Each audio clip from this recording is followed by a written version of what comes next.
السلام عليكم ورحمة الله وبركاته، أهلا بكم في قناة مطبخ السلايف. شلونكم زينين؟ إن شاء الله بخير. اليوم عندي وصفة جديدة وهي تحضير البرياني بلحم الدجاج. تابعوا الفيديو حتى نتعرف على المواد الأولية وطريقة الطبخ. مواد الأولية اللي أحتاج لطبخ البرياني، عندي هنا 4 أكواب رز أو التمن نقعتها من قبل خلال ساعتين. عندي هنا 4 قطع دجاج حسب رغبتكم، فخذ أو صدر تطبخونه من قبل. كوبين ونص ل3 أكواب شعرية، كوبين جزر مقطع، وعندي 2 بوتية حجم متوسط قطعتهن على شكل مكعبات صغار.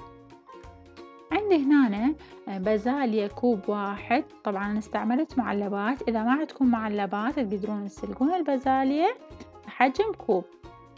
عندي هنا فول السوداني أو ما يسمى بلوز كوب.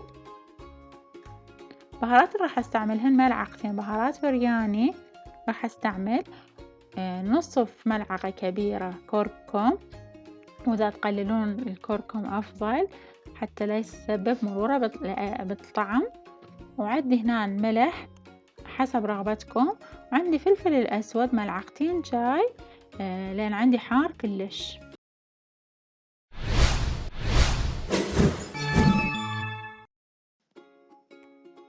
أول شي راح أخلي الزيت بالطاوة وأخليه يحتار. بعد ما احتر الزيت راح أضيف البوتيتا حتى يقليها.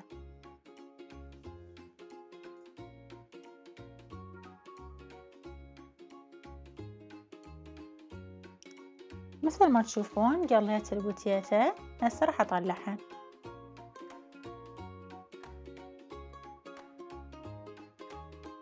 بعدها راح أقلي الجزر،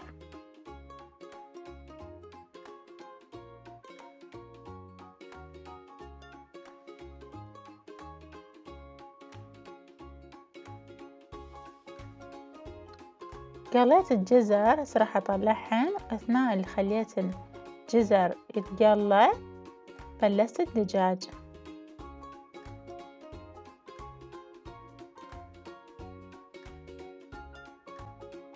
هسه راح أضيف البصل،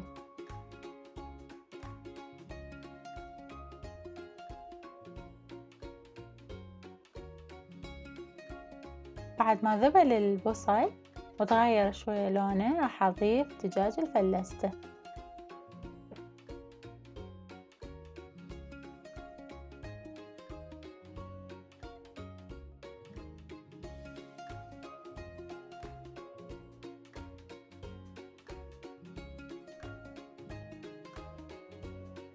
أضيف الكركم،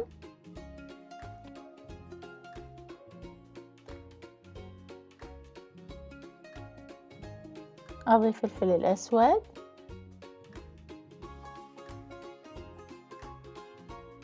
ونصف كمية البهارات البرياني.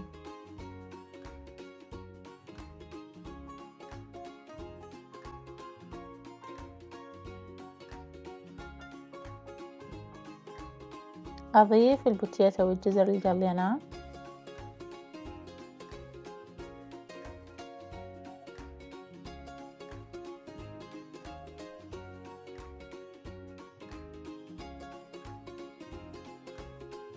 أضيف البازاليا،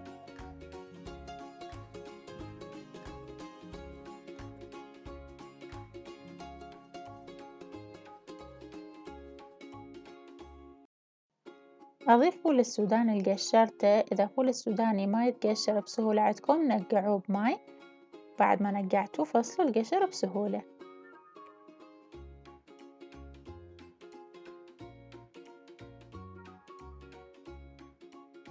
بهالمرحلة راح أضيف ماي الدجاج اللي تبقى عندي من طبخ الدجاج. إذا ما عندكم ماي الدجاج ضيفوا عليها ماي حتى تستوي الحشوة.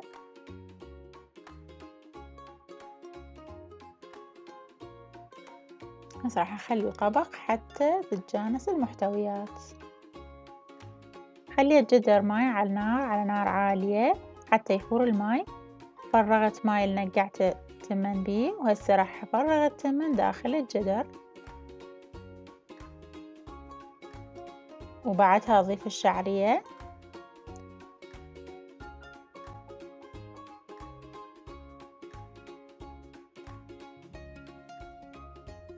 وأخلي الماي يفور وأبزل التمن.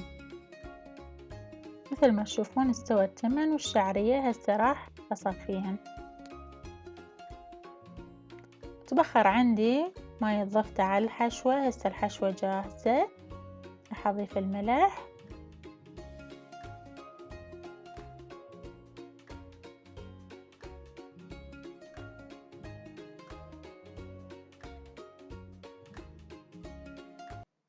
بعد ما صفيت الرز راح أضيف زيت وأخلي حكاكة الخبز.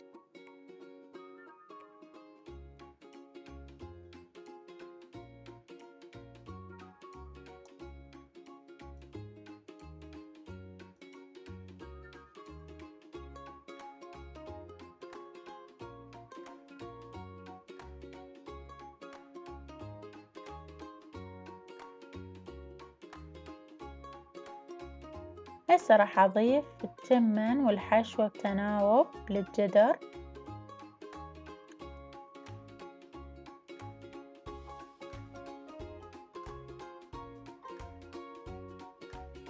أضيف الحشوة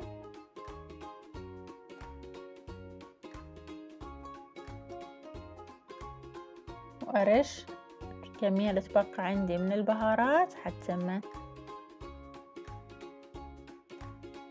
أكرر نفس المراحل حتى يخلص عندي التمن والحشوة والبهارات. بعد ما خلصت التمن والحشوة والبهارات، هسه بهالمرحلة راح أخلي القبق وأخلي الجدر على نار عالية بحيث يتشكل بخار داخل الجدر.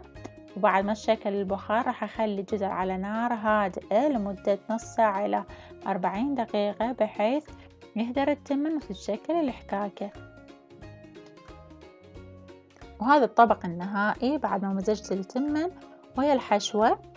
طبعا كلش طيب، أتمنى تجربوها، وإذا نال إعجابكم لا تنسون الإعجاب والاشتراك بالقناة، وحب أشوف آراءكم اللي تخص هاي الوصفة بالتعليقات. انتظرونا بوصفات جديدة. مع السلامة.